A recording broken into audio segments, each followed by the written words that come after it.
Okey, yang ni sambungan daripada cikgu terangkan minggu lepas dah. Minggu lepas cikgu hantar awak link untuk awak tengok aplikasi project brief dengan project brief. Okey, ni kita masuk untuk 2.0 pula. Part 2.0 penentuan gabungan teknologi. Kalau dalam buku teks awak tu boleh tengoklah muka surat 110. Penerangan dia ada di muka surat 48 dah. Penerangan contohlah. Okey, tengok 2.0. Bawah dia ada 2.1, 2.2 sampai 2.4. Okey, 2.1 teknologi yang dipilih. Bahagian ni 2.1 awak hanya tulis awak pilih gabungan ke bentuk teknologi gapo sahaja. 2.1 ni deh. Macam hari tu awal-awal sebelum buat projek ni cikgu ayat dah deh. Awak sekurang-kurangnya kena pilih 2 jenis reka bentuk teknologi. Teknologi fashion dan teknologi elektrik ke, teknologi makanan, reka bentuk makanan ataupun reka bentuk dan teknologi elektrik ke. Kalau awak nak bubuh lapu, awak nak buat makanan ada dalam kotak, lepas tu bubuh lapu sekali. Itu maksudnya teknologi makanan dengan teknologi elektrik. Okey, 2. Kalau awak nak buat almari, bubuh lapu, almari tu ada elemen mekanikal. Jadi awak ni adalah tergolong dalam teknologi mekanikal, reka bentuk mekanikal dengan reka bentuk elektrik. Okey, dalam buku ni dia guna teknologi lah. Kalau cikgu guna kata reka bentuk kan. Sebab tengok dalam ayat dia ni, saya atau kami, tapi saya suruh guna saya lah. Sebab report ni, laporan ni adalah report individu deh, bukan berkumpulan. Jadi aku tulis saya. Saya telah memilih gabungan reka bentuk mekanikal dan reka bentuk elektrik. Contoh awak nak buat almari, awak nak bubuh lapu dalam almari. Okey, jadi almari awak tu ada pula elemen mekanikal. Contoh elemen mekanikal awak letak tayar deh. Tayar tu elemen pautan. Pautan ni engsel pintu. Kalau awak beli engsel pintu dekat kedai roya kau murah-murah tu, awak bubuh dekat pintu dia, awak pasang dekat almari, dia ada elemen mekanikal. Jadi produk awak tu merangkumi reka bentuk mekanikal. Kalau awak bubuh pula lapu, ada 4 elemen, ada wayar, ada bateri, ada switch, ada mentol, ada 4 elemen, jadi automatik dia adalah reka bentuk elektrik. Kalau tak cukup salah satu, tidak dikira reka bentuk elektrik dah. Jadi awak just tulis je sini gabungan reka bentuk mekanikal dan reka bentuk elektrik untuk digabungkan dalam penghasilan produk gapo. Produk gapo ni adalah sama nama dengan awak tulis dekat ni tajuk aplikasi project brief ni. Nama tajuk projek awak je. Okey, 2.2 tujuan penggunaan teknologi. Tujuan penggunaan teknologi ni maksudnya apa awak pilih teknologi yang awak nyatakan dekat sini. Awak kata teknologi mekanikal, reka bentuk mekanikal dengan reka bentuk elektrik. Okey, apa awak pilih dua tu? Okey, reka bentuk mekanikal dan reka bentuk elektrik telah dipilih kerana ini awak pilih ni lah dua ni dah isi sini dipilih kerana kerana gapo? Kerana awak boleh tengok dekat contoh muka surat 48 dalam buku teks awak.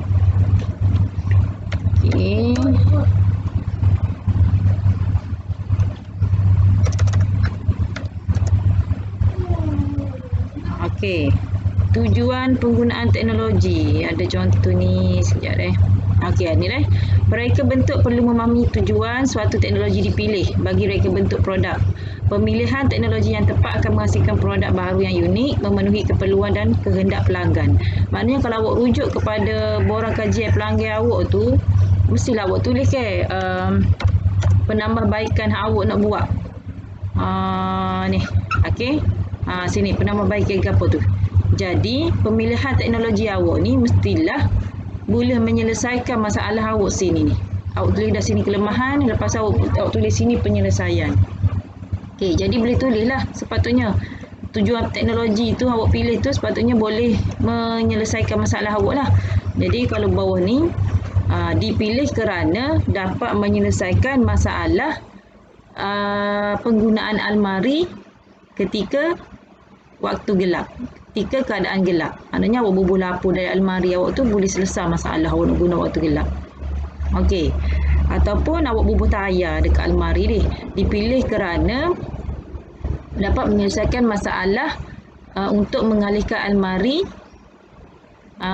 dengan lebih senang. Tulislah ayat gitu je lah.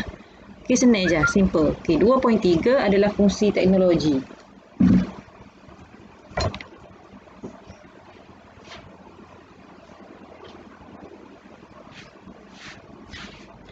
Okey, fungsi teknologi, tengok nombor 1 dia tulis ayat reka bentuk elektrik. Ni bergantung kepada reka bentuk awak lah. Reka bentuk apa? Kalau reka bentuk mekanikal, reka bentuk mekanikal deh.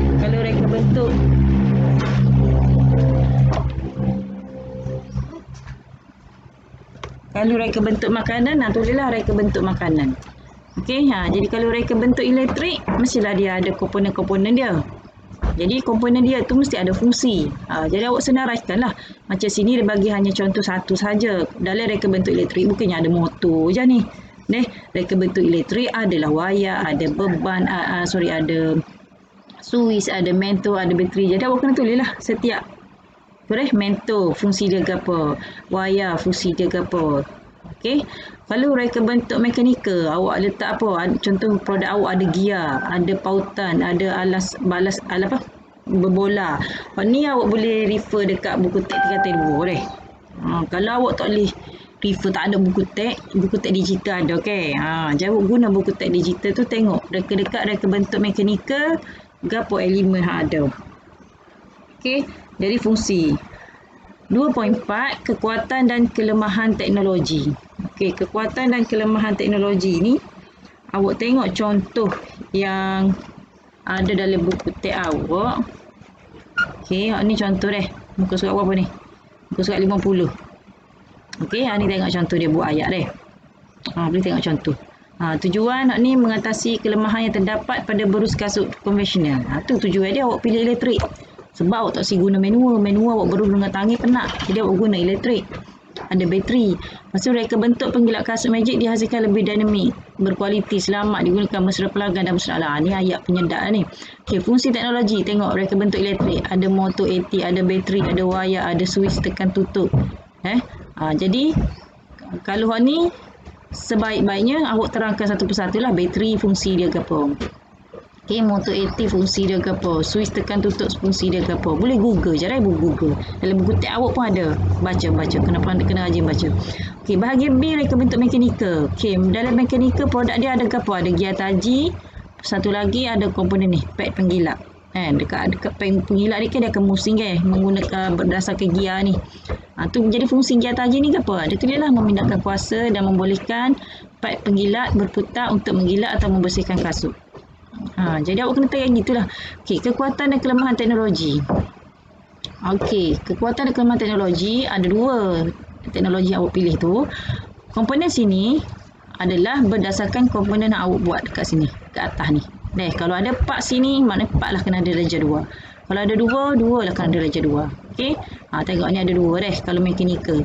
Lalu reka bentuk elektrik dibuat 4. Okey. Tengok dekat komponen ni, dia ada kelemahan dan kekuatan dia masing-masing. Kekuatan dia apa? Dia dapat memindahkan kuasa dan memutarkan penggilap. Kelemahan dia sukar didapati, hanya terdapat di kedai elektronik sahaja. Pad penggilap pun sama. Motor AT ke apa, mudah didapati, saiz kecil, jangka hayat lama, bateri. Okey, ni awak baca, cikgu tak perlu terai susah. Awak baca, pasal awak fikir secara logik lah. Apa kalau kelemahan? Ada kelemahan ke tak? Kalau tak ada kelemahan, okey, buat dash sahaja. Okey, kemudian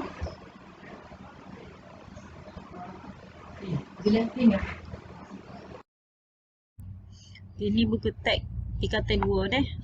Untuk reka bentuk mekanikal, kalau tengok muka surat 43, dia ada komponen mekanikal ni. Jadi kalau awak buat produk, dalam produk awak tu ada komponen-komponen ni, maknanya produk awak tu boleh menggunakan reka bentuk mekanikal. Produk komponen apa ni? Gear. Okey. Ni gear.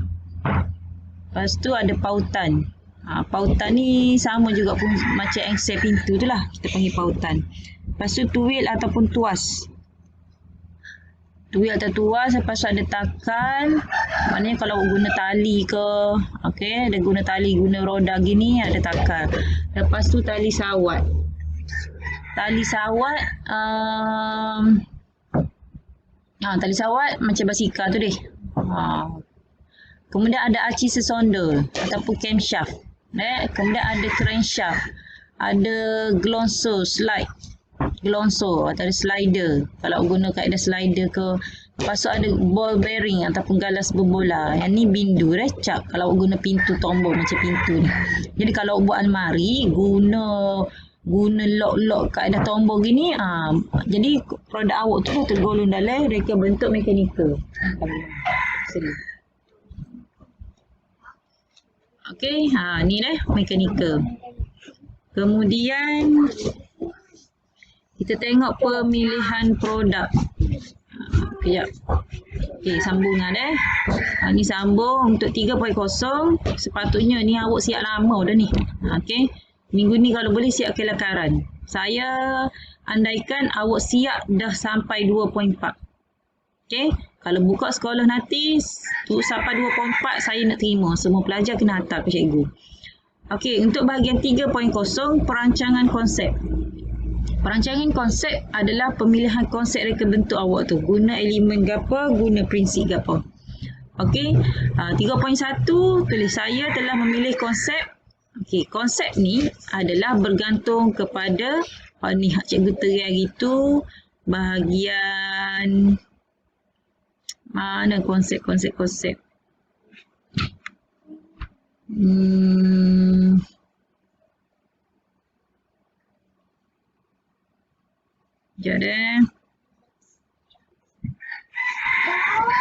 ni bahagian C nombor 2. Apakah konsep reka bentuk yang ingin diterapkan?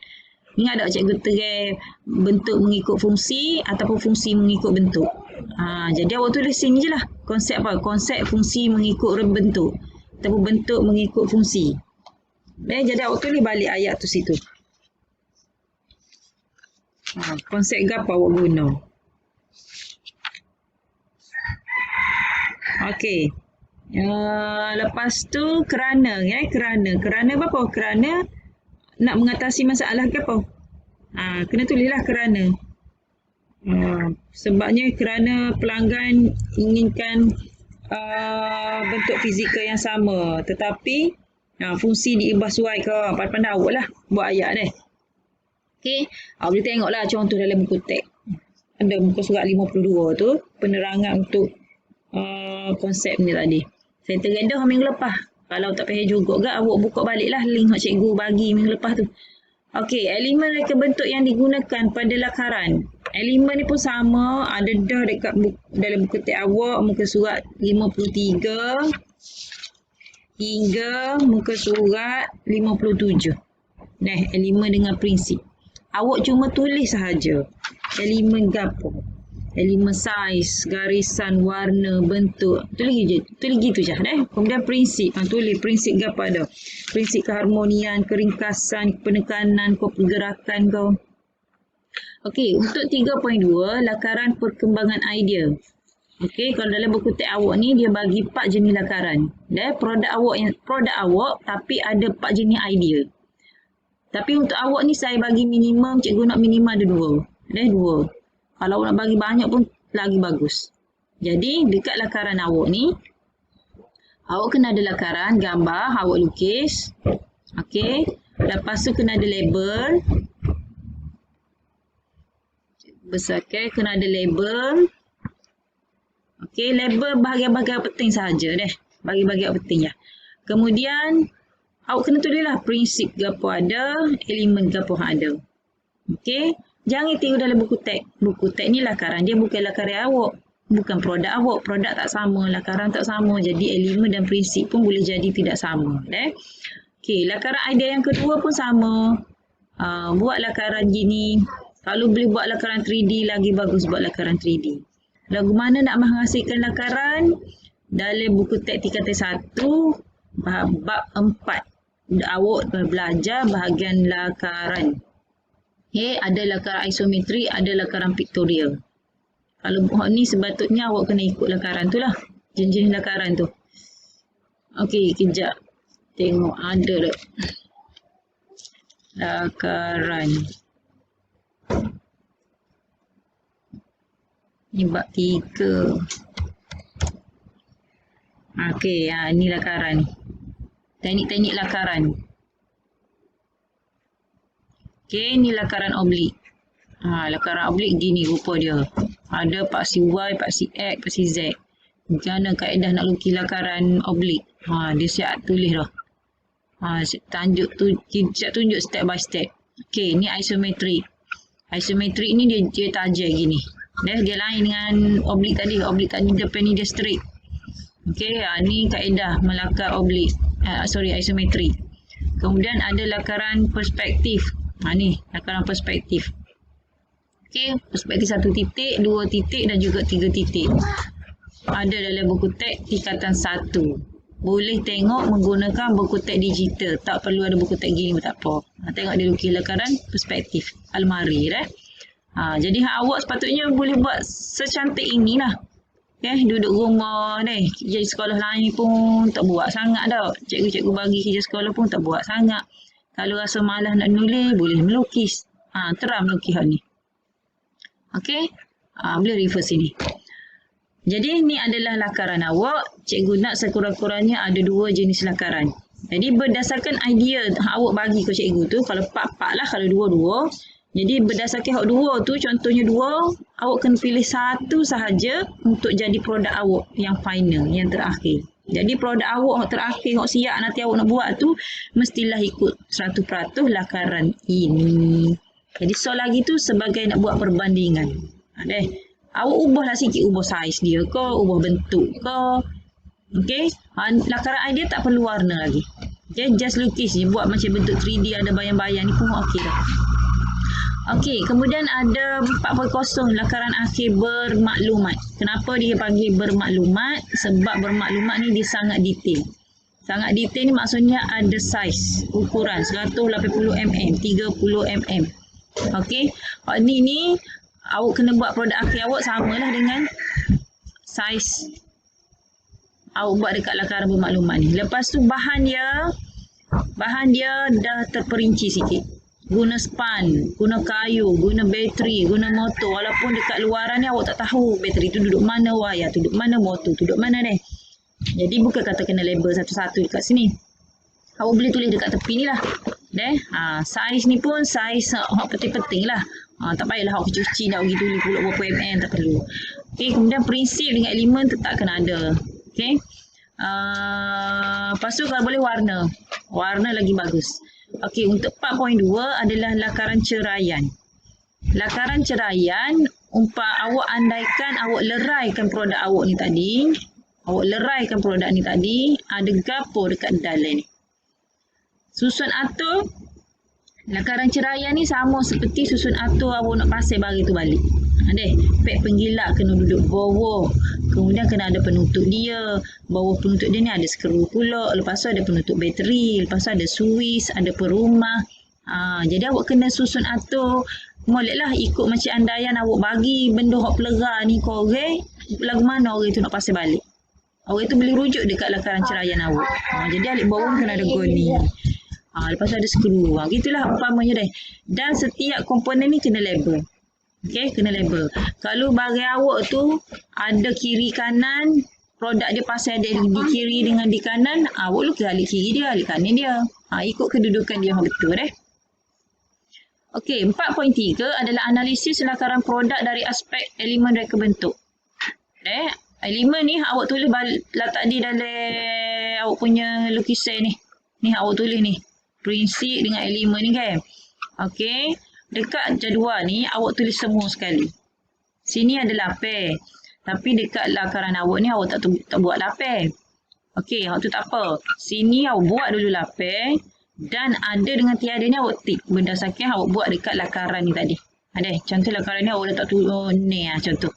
Kemudian ni tu tik lah dekat ada. Mana ada. Awak tiada petik dekat tiada. Okey, ulasan, garisan tu gapo? Keseimbangan tu gapo? Awak boleh tengok dekat buku teks awak. Muka surat 52 tadi tu. Ataupun Sekejap. Muka surat 72 dalam buku textbook. Muka surat 72.